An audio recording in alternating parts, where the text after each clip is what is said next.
अगर आपको कहानियाँ सुनना पसंद है तो हमारे चैनल को सब्सक्राइब करके घंटी का बेल आइकन दबाना ना भूलें।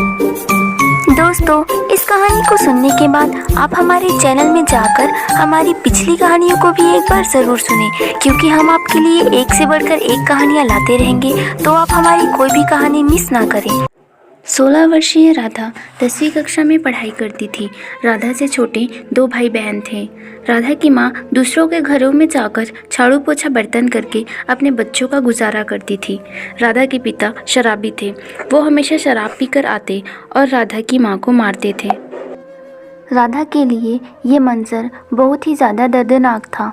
राधा की माँ जो भी पैसे कमा कर लाती तो उसके पापा शराब पीने के लिए वो पैसे छीन लेते थे। अब पैसों की तंगी की वजह से राधा को अपनी पढ़ाई छोड़नी पड़ी। उनकी हालत बहुत ख़राब होने लगी। धीरे धीरे उनको खाने की तंगी होने लगी। राधा अपने छोटे भाई बहनों को पढ़ाना चाहती थी, लेकिन उनके पास इतने पैसे नहीं थे। राधा ने फैसला किया कि अपने भाई बहन को पढ़ाने के लिए वो भी अपनी माँ की तरह दूसरों के घरों में काम करने जाएगी। राधा को जिस घर में काम मिला वहाँ 65 साल का वीरेंद्र नाम का युवक रहता था, जिसकी शादी नहीं हुई थी। उसके घर में उसके अलावा और कोई नहीं रहता था। राधा जब पहले दिन वीरेंद्र के घर काम करने गई तो राधा की खूबसूरती देखकर वीरेंद्र मोहित हो गया। राधा जब भी कोई काम करती तो वीरेंद्र की नज़र राधा से हटती ही नहीं थी। वीरेंद्र के इस तरीके से देखने से राधा को असुविधा होने लगी। वीरेंद्र के मन में राधा को हासिल करने की ललक पैदा हो गई। एक दिन राधा जब किचन में खाना बना रही थी, तभी अचानक वीरेंद्र पीछे से आया और उसे अपनी बाहों में जकड़ लिया। वीरेंद्र को ऐसा करते देख राधा घबरा गई और उसे दूर धकेलने लगी, लेकिन वीरेंद्र उसके शरीर को अजीब तरीके से छूने लगा। राधा कैसे भी करके वहाँ से भाग गई और अपने घर चली गई। घर जाने के बाद राधा परेशान होकर बैठ गई। वो ये सब बताती भी तो किसे। घर में अपने छोटे भाई बहनों को देखकर राधा का दिल पसीज गया। उसने फैसला किया कि अब वो किसी और के घर में काम करने जाएगी। दूसरे दिन राधा दूसरे घर में काम करने गई। जब राधा काम करके घर वापस आई तो उसने देखा उसके घर के बाहर एक बड़ी सी गाड़ी खड़ी हुई थी। जब राधा घर के अंदर गई तो उसने देखा कि वीरेंद्र उसके घर में बैठा हुआ था। राधा की माँ वीरेंद्र के लिए चाय बना रही थी। राधा की माँ ने वीरेंद्र से कहा, ये देखो राधा भी आ गई। सुन राधा, जा जल्दी साड़ी पहन के आ जा और ये चाय वीरेंद्र बाबू को देने जा। राधा ने हैरानी से अपनी माँ से पूछा, आप मुझे साड़ी पहनने के लिए क्यों कह रही हैं और ये इंसान हमारे घर में क्या कर रहा है? मुझे नफ़रत है इससे। राधा की माँ ने गुस्से में राधा से कहा, बहुत ज़ुबान चलने लगी है तेरी। चुपचाप जितना बोल रही हूँ उतना कर, और हाँ, वीरेंद्र जी से तमीज़ से बात कर, वो होने वाले पति हैं तेरे। राधा ने अपनी माँ से कहा, आप क्या कह रही हैं माँ? मुझे कुछ समझ में नहीं आ रहा। मेरी शादी, वो भी इस इंसान से। मुझे आपको इसके बारे में कुछ बताना था। ये बहुत ही बुरा आदमी है।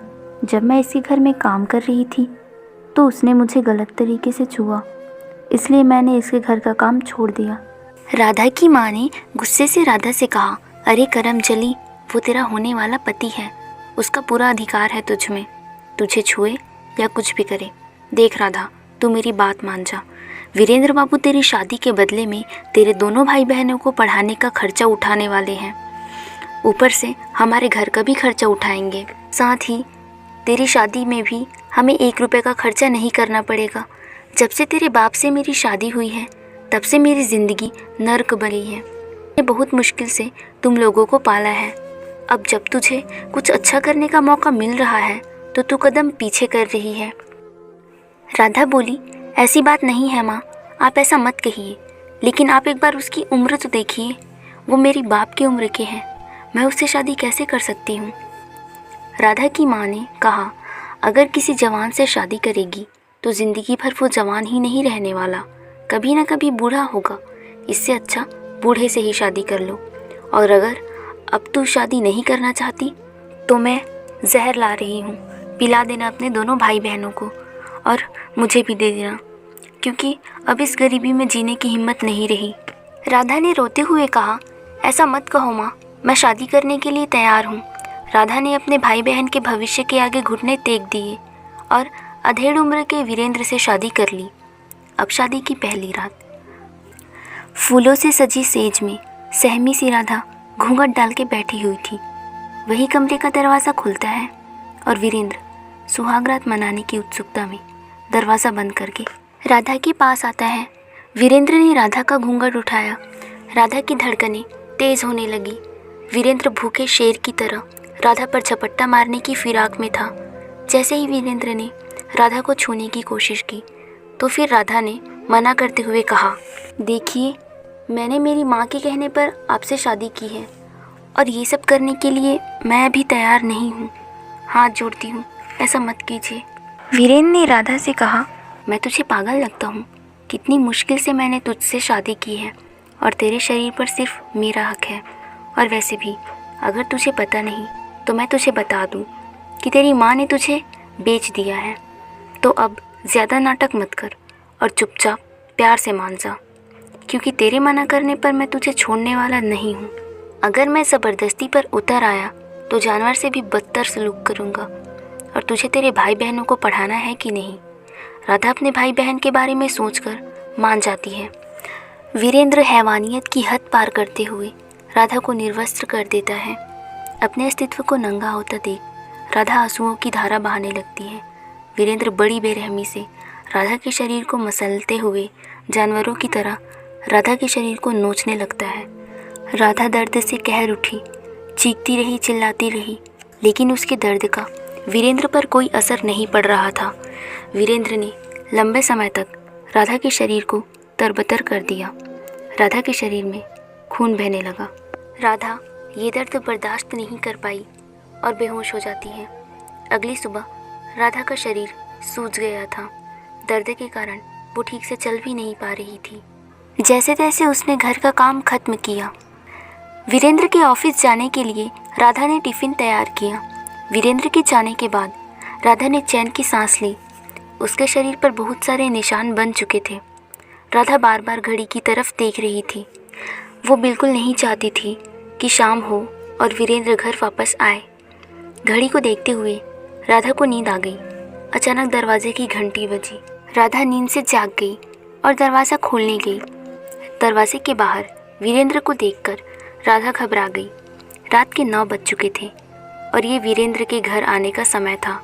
राधा ने खाना नहीं बनाया था और ना ही सुबह से खुद खाना खाया था। राधा ने वीरेंद्र को बताया कि उसने खाना नहीं बनाया। खाना तो मैं बाहर से खाकर आया हूँ, अब मुझे तुझे खाना है, चल कमरे में। वीरेंद्र फिर से राधा के कपड़े उतारने लगा।